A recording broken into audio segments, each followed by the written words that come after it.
Welcome back to the Block and Nickel Money Party. I am your moderator, Donnell. That's right, we're gonna groove a little bit.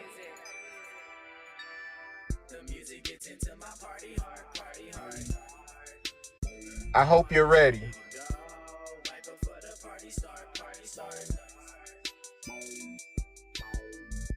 I'm not gonna break your party hard.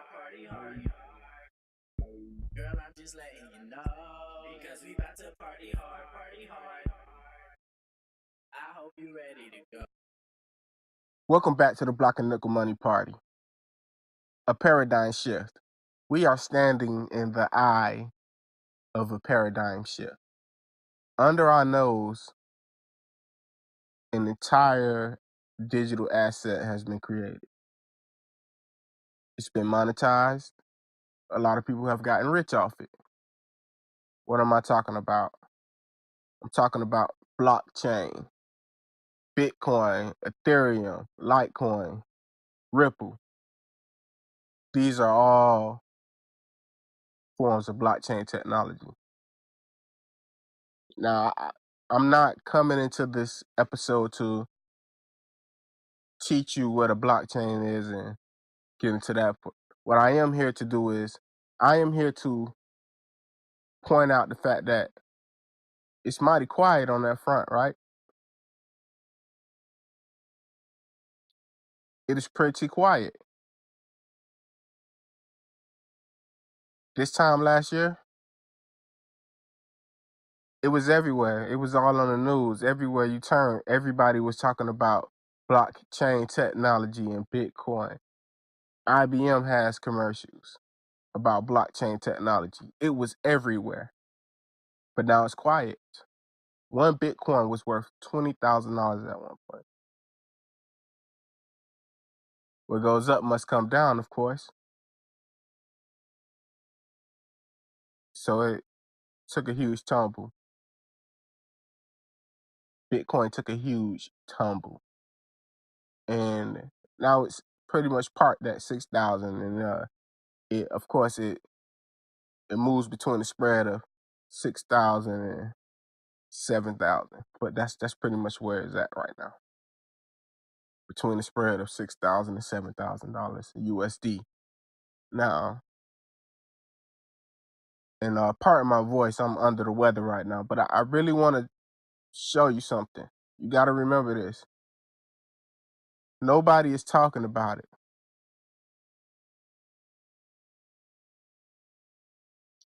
It's quiet. Facebook has pretty much obliterated the ads.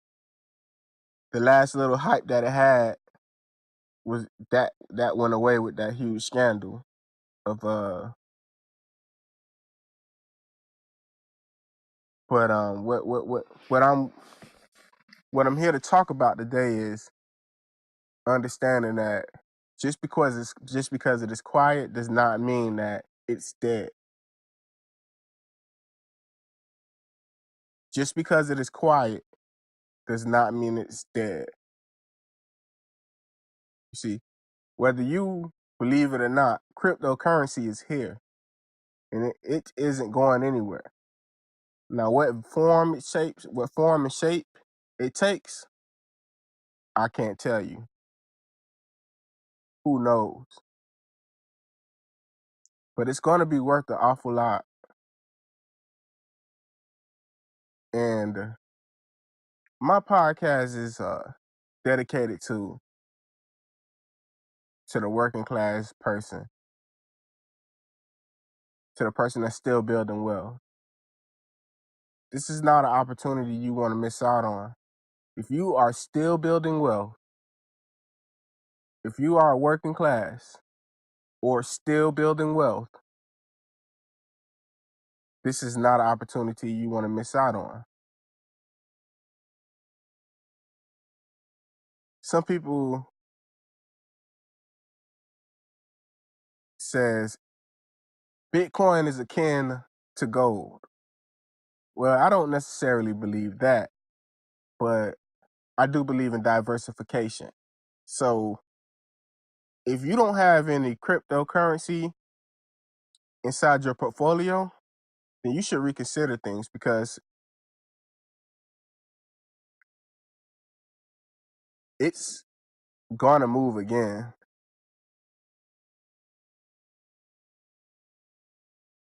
It's going to move again. And I'm not talking in a negative way.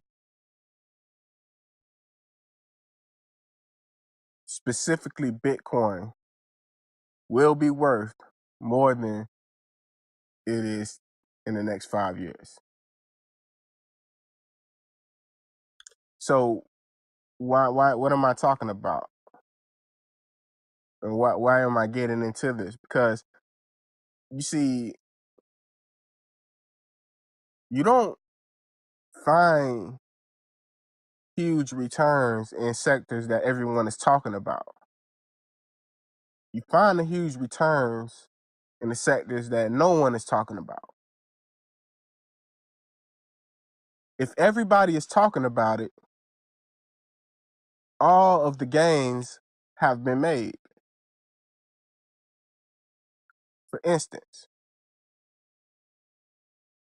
if your next door neighbor is talking about this and you know that they're not into that world, then you can bet your money on it that that sector,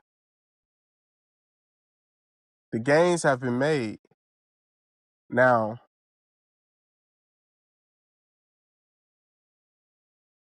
the life-changing gains, I should say, have been made.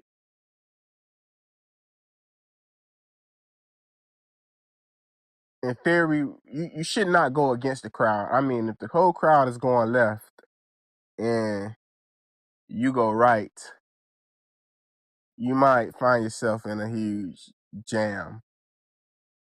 But sometimes you have to dig a little deeper and you have to ask yourself, okay, whether it's stocks, bonds, mutual funds, cryptocurrency, real estate, find the different sectors in those industries and dig a little deeper and add those into your portfolio.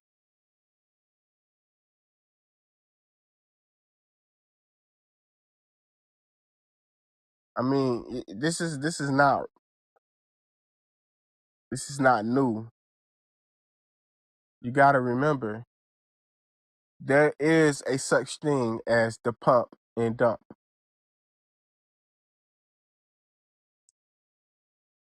Warren Buffett casually said, buy when everybody is selling and sell when everyone is buying.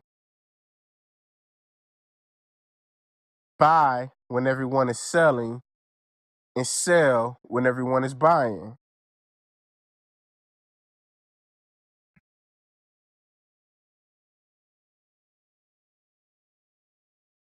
You want to purchase things at a discount to ensure that you make the most amount of money possible off of your transactions. Now, what's holding cryptocurrency back? What's holding Bitcoin back from skyrocketing? Why hasn't Bitcoin reached $100,000 per coin like everybody else has been quoting? What's holding it back? I'm gonna tell you what's holding it back. Taxes. You see, I'm coming in here to show you something and really put it to point. What's holding Bitcoin back from being worth $100,000, $1 million a coin? Why isn't it that store of value that art is? You see, there are art paintings that recently sold for $400 million. Why is an art painting worth $400 million, but this digital asset called Bitcoin is only worth 6,000? Taxes. You see, with taxes and art, they're friends. They go hand in hand.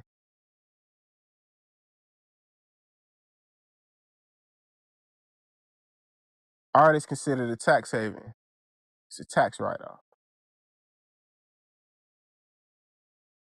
You can defer when you purchase 400 million. When you purchase a painting for $400 million, you get a store of value. Number one, and number two, you get the benefits of deferring taxes on $400 million. Why does that benefit you? What does that mean? Let's say I'm super rich. I'm a billionaire. I made $400 million last year. I can purchase one painting for $400 million.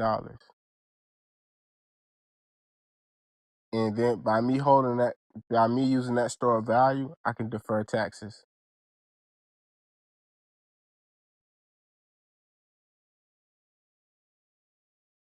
That's what's holding Bitcoin back. Once Bitcoin is written into the Constitution that it's similar to art and it can be used the same way, then you will see Bitcoin skyrocket. The brand is there. People want to own it. There's just no intrinsic value. There's no value in it right now. What's the intrinsic value? And sometimes it's deeper than the eye beholds. With art, it's tax deferments. Let's let Bitcoin do the same thing. You see, crypto does not take advantage of the 1031 exchange. Crypto does not take advantage of the 1031 exchange. What the 1031 exchange is it allows you to defer your taxes off of capital gains. This is mainly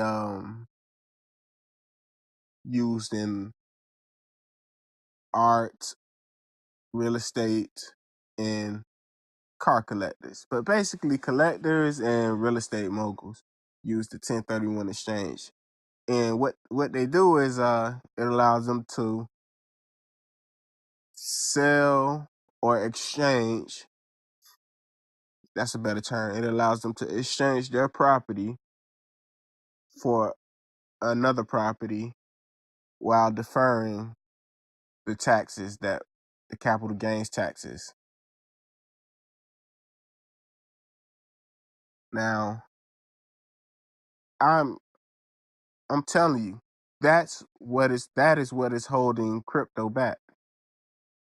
There's some other things, like back in the days, people were able to purchase crypto on credit cards. Now they can't do that anymore.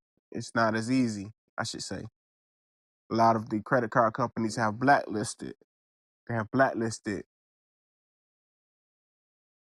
cryptocurrency, so that can't be purchased with credit cards anymore. So there's a lot of things going on and behind the scenes that have slowed down the progress, or have slowed down the the velocity.